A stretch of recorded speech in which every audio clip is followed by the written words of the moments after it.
é ser humano mesmo. É verdade. Entendeu? Senão não daria na gente, daria só no poste, né?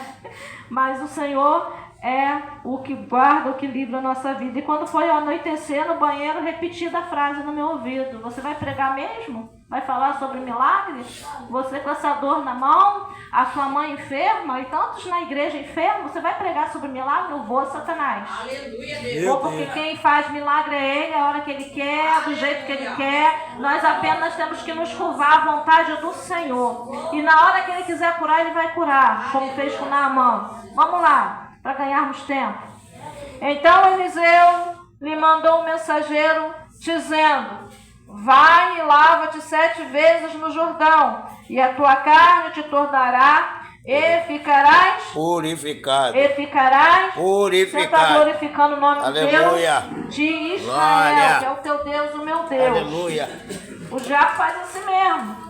Ele tenta implantar dúvida na nossa mente, tenta plantar Glória. questionamento, implantar a falta de fé, né? Tudo Glória. isso. Mas o Senhor é quem peleja por nós. É. E se nós estivermos diante do Senhor com as nossas vestes purificadas, buscando a Ele, Ele vai fazer um milagre no tempo certo, na hora certa. Glória. Não é nosso tempo, não. E aqui a palavra vai dizer que a pele dele ficou limpa. E no decorrer desse texto que começa no versículo 1, né, o Senhor me começou a trabalhar na minha mente, no meu coração, e me levou a dizer, né, a pesquisar quem era Eliseu. Os 2 personagens centrais da história bíblica é Eliseu e Naamã. E a palavra quer dizer, o nome de Eliseu quer dizer: meu Deus é salvação. Quem foi Eliseu? Eliseu foi o auxiliar de Elias, o profeta. Foi designado por Deus para ser sucessor de Elias. Não foi Elias que escolheu Eliseu. Primeiramente foi Deus. Deus que escolheu ele. Em 1 Reis 19, 16, 19 e 21 você vai ver isso. Quando você estiver em casa, lê devagarzinho que você vai entender o chamado, né, de Eliseu. Os pais naturalmente tinham posse, porque quando Eliseu vai de encontro, quando Elias vai de encontro a Eliseu, Eliseu está trabalhando no campo, né? Assim diz a palavra, com juntas de bois, fazendo, né, semeadura com juntas de bois. Então dá-se a entender que o pai tinha o poder aquisitivo. Ele não era qualquer, assim podemos dizer, pessoa na sociedade. E também nesse versículo, né, 1 Reis 19, 16, você vai entender isso. Que a riqueza, ou seja, o que ele tinha para herdar do pai quando o pai morresse, não o impediu de seguir o chamado profético. Ele poderia muito bem dizer como aquele moço, se eu não me engano, lá em Lucas ou Mateus, que fala: deixa primeiramente enterrar meu pai, ou seja, deixa eu enterrar meu pai, receber a herança, depois eu te sigo, Jesus. Aqui não, Eliseu tomou a decisão certa, foi até o seu pai, né, fez aquela comemoração, creio eu, entre a família, e ali ele se despediu do seu pai, da sua família, do convívio familiar, e foi cumprir chamado. Glória a Deus. E o ministério dele durou cerca de 50 anos, segundo, né, os estudiosos. E antes de ser profeta, ele servia a Elias. Então, a palavra vai dizer que aquele que serve é honrado. E quanto mais você sobe no degrau ministerial, mais você tem que servir. Meu Deus. E Deus viu isso como... Aí o Senhor me levou a lembrar de quem? Do sucessor de Moisés. Quem foi? Josué. Josué também estava próximo à liderança. Aleluia. Josué estava servindo também o seu líder. Josué estava numa posição de humildade servindo. Tem muitas pessoas que querem subir degraus ministerial sem servir primeiro, sem aprender primeiro, sem sentar para ouvir. Sempre diziam os pastores nossos anteriores: quem não senta para ouvir não está apto para ensinar. E o que eu vejo aqui é um profeta humilde. Ele servia a Elias. Diz a palavra que ele lavava com as suas mãos, ele lavava os pés de Elias, lavava as mãos de Elias, um serviço de humildade, antes de ser chamado. E Deus viu isso. Deus não quer chamar grandões, não, aqueles que se acham, como já foi falado aqui, né? orgulhosos porque sabem muito, cantam muito, exercem certas funções na igreja com excelência. Amém. 2 talentos são para servir mesmo no reino com excelência. Mas Deus quer chamar aquele que está ali pequenininho, humildezinho, que sempre diz: não sei nada, sou dependente da graça de Deus para viver e para fazer acontecer no reino dele. E Deus viu isso em Eliseu. E Deus conduz Elias até Eliseu para esse chamado. E antes de Elias partir, estou no contexto, vamos lá, estou no contexto. Antes de Elias partir, Eliseu faz um pedido: olha, me dá a porção dobrada do teu Espírito. Aí nós vamos entender esse pedido, porque antes eu nem compreendia muito esse pedido, e muitas das vezes a gente olha errado: Senhor, me dá a porção dobrada do teu Espírito. Essa oração tem que ter base bíblica, e não tem. Sabe por quê? Porque porção dobrada era dada para o primogênito de uma família. A primogenitura dava o direito de herança em dobro. Quem está entendendo aqui? Glória. E como os profetas eram chamados de pai, lá na escola de profeta, o primeiro fundador foi Samuel. Na escola do profeta, a primeira liderança foi de Samuel. E agora é de Elias. E nós vemos aqui que ele quer a porção dobrada do Espírito de Elias. Ou seja, não é para ser mais poderoso que Elias. Não é para fazer mais milagres que Elias. Não. Ele estava pedindo algo para exercer com excelência para Deus. Tal qual Elias assim o fez. E Elias vira para ele: ó, dura coisa me pediste. Por quê? Elias estava dizendo nessa frase: porque não cabe a mim te dar essa porção dobrada, somente Deus. Aleluia. E se cumpriu isso. Lá na frente, né, em 1 Reis, você vai ver que se cumpriu isso na vida de Eliseu. Foi dada essa porção dobrada, simbolicamente, né? Ele está dizendo, está baseado nesse texto de Deuteronômio 21:17, o qual é o direito de primogenitura. Após a partida, né, de Elias, levado por um redemoinho, Elias não foi levado num carrossel, como muitos entendem, não. Elias foi levado num redemoinho ao céu. Os milagres começam a acontecer através de Eliseu. E diz a palavra que Eliseu realizou muito mais milagres que Elias, para a glória de Deus Pai. E agora a gente vai entrar no texto também, quem era Naamã. Nós conhecemos um pouquinho de Eliseu, né? Agora nós vamos conhecer um pouquinho de Naamã. Naamã era um poderoso comandante da Síria, o qual venceu várias batalhas e levou, né, o reino da Síria a ser vitorioso em várias batalhas, porque ele tinha entendimento como comandante e os seus soldados eram treinados por ele, e ele tinha também o poder aquisitivo na sociedade por ser reconhecido como um comandante capaz e vitorioso em várias guerras. E agora nós nos deparamos com uma menina que é trazida lá de Israel, desse mesmo exército sírio, o qual se apresenta com pena do seu senhor, já escrava dentro da casa dele, servindo a esposa dele.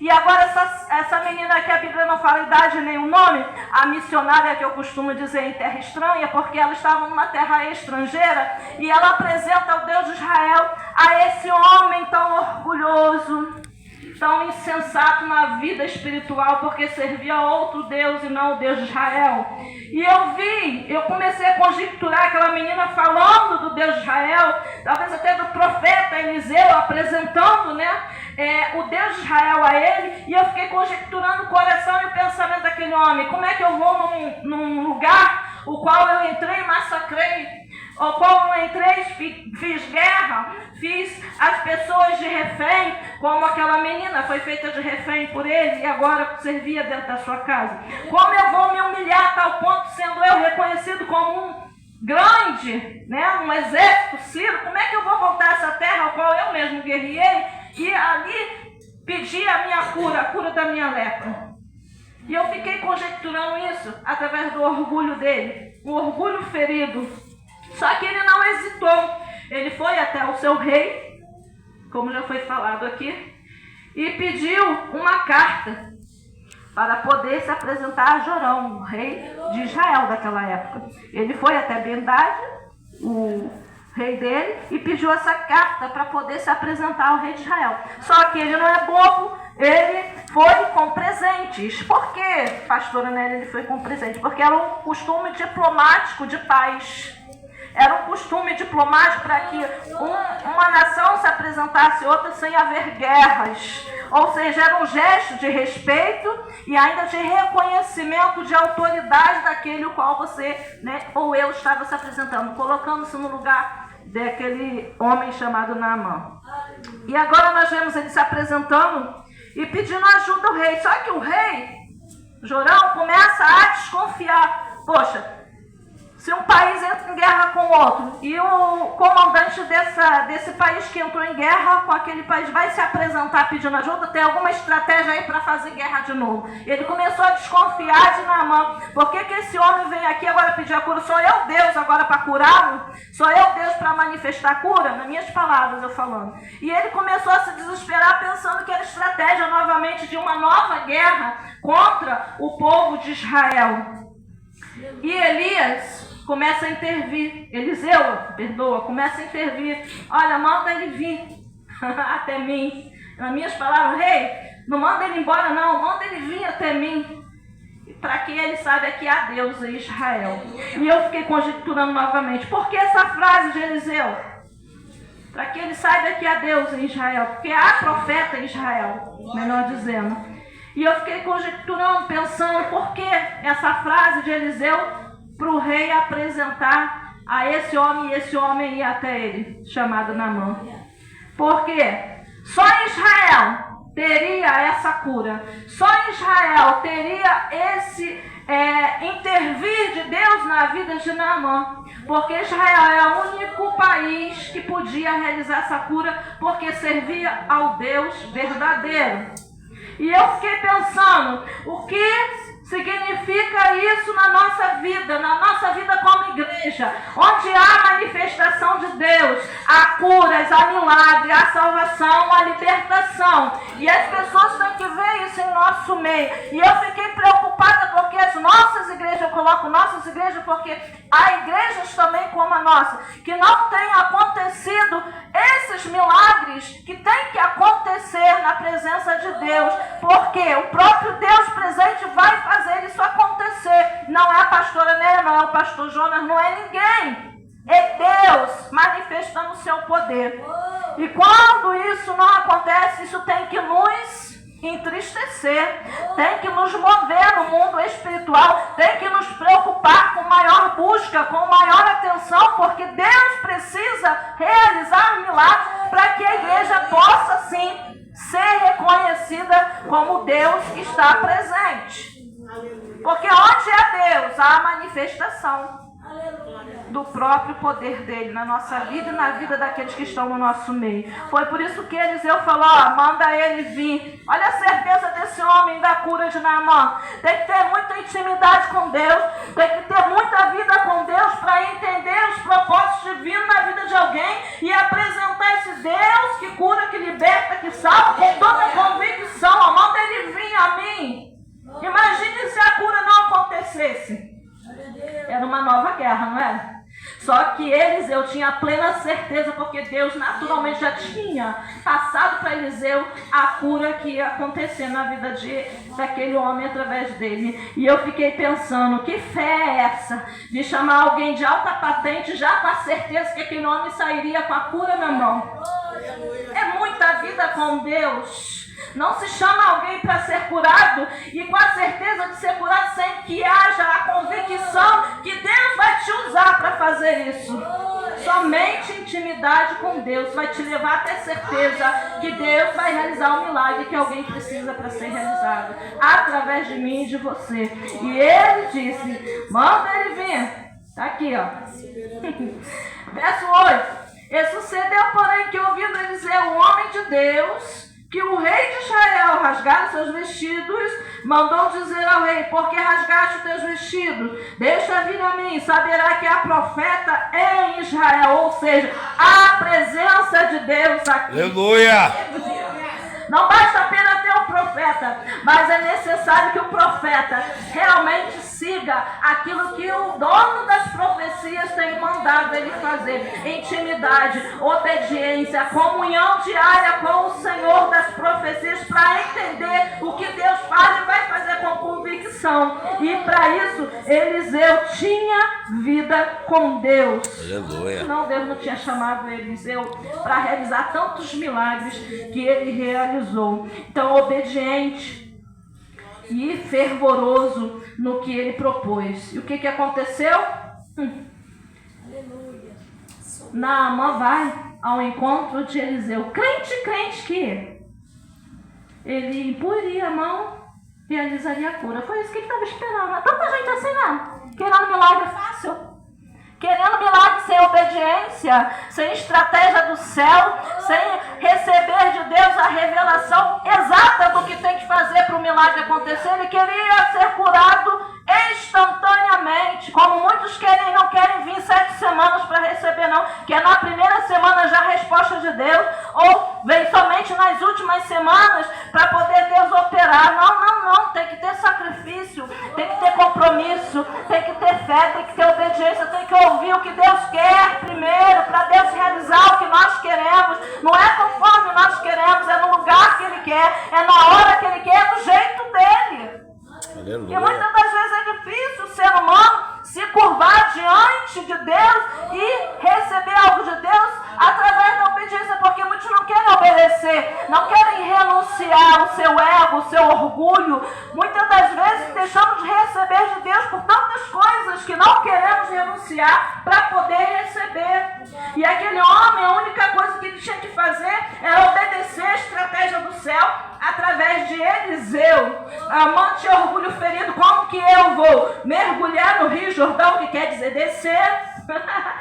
Se eu sou o maior, se eu sou reconhecido, se eu sou importante na sociedade. Aí ele propôs a Eliseu: poxa, como pode eu mergulhar nesse rio barrento? Porque é um rio barrento. Aqui em Israel você tem outros rios em Damasco, né? Está até aqui ele falando rios importantes, águas limpas, não é isso? Melhores que aqui, Abana e Farpá, 2 rios de Damasco, melhores que o Rio Jordão. Olha que isso, eu ia mergulhar de cabeça, de pontapé, o rio abençoado Jordão, onde Jesus foi batizado, onde multidões entraram e saíram purificados pela presença do Espírito Santo. Aquele homem não tinha menção do que ele estava falando, e o orgulho dele ferido, ele não queria mergulhar nas terras de Israel, a terra com qual ele entrava em guerra. Não, ele queria mergulhar em Damasco,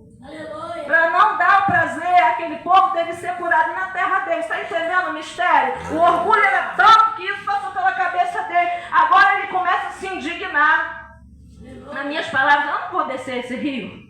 Tem rios melhores, tem rios maiores, tem rios em outros lugares importantes, não aqui nessa terra de ninguém. Eu conjecturando comigo, ele devia estar falando e pensando 1000 coisas daquele rio, o rio na terra do povo que ele odiava, entre aspas.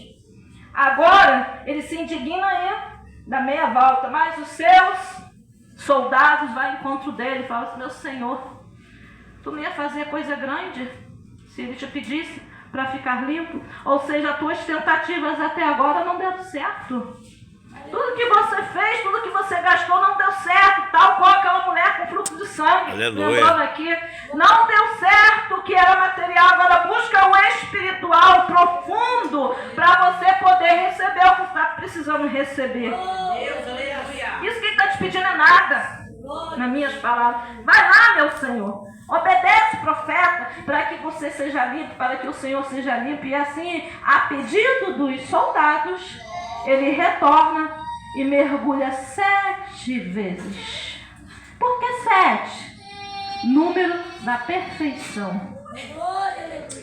E eu acredito que aquele homem mergulhou a primeira vez, talvez até contrariado. A segunda vez até falando assim: isso não vai dar certo. A terceira, quarta, quinta vez, talvez até duvidando. Mas quando ele mergulha a 7ª vez, obedecendo a voz dos seus soldados e não do profeta, ele levanta-se com a pele como de beber, com a pele limpa, purificada. E ali ele começa a entender que o verdadeiro Deus não é o Deus que ele servia, porque há anos e décadas ele servia aquele Deus e nada adiantou. E na primeira instância que ele resolve, entre aspas, obedecer, quebrar o seu orgulho, se prostrar na terra que ele entrar em guerra, ele recebe a cura do Deus verdadeiro. E eu fiquei pensando, talvez até na vergonha que ele sentiu ao levantar-se e ver que sua pele estava limpa. E conjecturar por si mesmo, por que eu não fiz isso antes? Por que eu fiquei cogitando? Por que eu fiquei questionando, voltando atrás? Por que eu não fiz isso antes? Olha que milagre aquele homem recebeu. Uma vida de sofrimento, uma vida de, podemos dizer assim, de reclusa, muitas das vezes. Era uma doença incurável. Hoje nós temos cura, que é a hanseníase, né? Graças a Deus por isso. Mas antigamente não tinha. A lepra era incurável. E a presença de Deus manifestou-se naquele rio através daqueles 7 mergulhos. O mergulho da cura. O mergulho do novo nascimento. Eu acredito que aquele homem, quando levantou daqueles 7 mergulhos, ele já não era mais o mesmo. Ele já não era mais a mesma pessoa. A fé dele foi avivada, renasceu. A fé dele começou a ter outra visão, uma visão maior, visão mais ampla do que realmente o tempo que ele estava perdendo servindo o Deus errado. E eu fiquei pensando, Deus não precisa de lugares extraordinários para realizar milagres grandes. Não. Ele só precisa de um coração aquebrantado. Ele só precisa de um coração acreditando nele. Ele só precisa de um coração voltado à humilhação. Um coração fervoroso. Não precisa enfeitar muito não para Deus realizar coisas grandes. Não precisa subir escadas. Não precisa pagar promessas. Não. Só precisa crer. Só precisa obedecer para que a promessa seja cumprida na sua vida e na minha. É necessário descer, se humilhar e reconhecer que só Ele pode fazer o que os médicos, os psicólogos, os terapeutas não podem fazer, porque Ele é Deus, Ele pode todas as coisas. Ah, pastor, então não precisa procurar psicólogo, não preciso procurar médico, não, precisa sim, sabe por quê? Não é falta de fé não, porque se Deus deixou na terra a ciência, é para você também ser servido pela ciência. Mas Deus, quando quer curar, Ele cura sem ninguém tocar, sem ninguém passar receita médica. É só Ele querer fazer o milagre.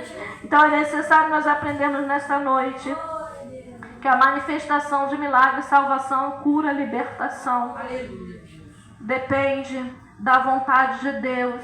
Depende também de nós, em obediência, humildade e reconhecimento que só Ele pode fazer o que o homem não pode fazer. Glória a Deus. Eu estou encerrando a minha oportunidade e a pregação que Deus me deu, dizendo: glória seja dada ao Filho de Deus. Que nessa noite possamos entender que não é do nosso jeito. Ele queria que fosse do jeito dele. Mas foi do jeito de Deus. Não foi do jeito do profeta Eliseu, não. A estratégia veio do céu. Muitas das vezes Deus dá estratégias. Envia pessoas para falar conosco. É assim, para o milagre acontecer. E só queremos fazer do nosso jeito. Protelando o agir de Deus na minha e na sua vida. Fica essa palavra nesta noite. Receba do Senhor nesta noite, nessa segunda noite de campanha, que nada nem ninguém pode te tirar do caminho do milagre, se você estiver disposto a ouvir a voz de Deus e a obedecer essa estratégia do céu, para que você receba, eu e você receba aquilo que nós estamos pedindo ao Senhor nessas 7 semanas. Amém? E assim agradeço a minha oportunidade, em nome de Jesus. Glória a Deus.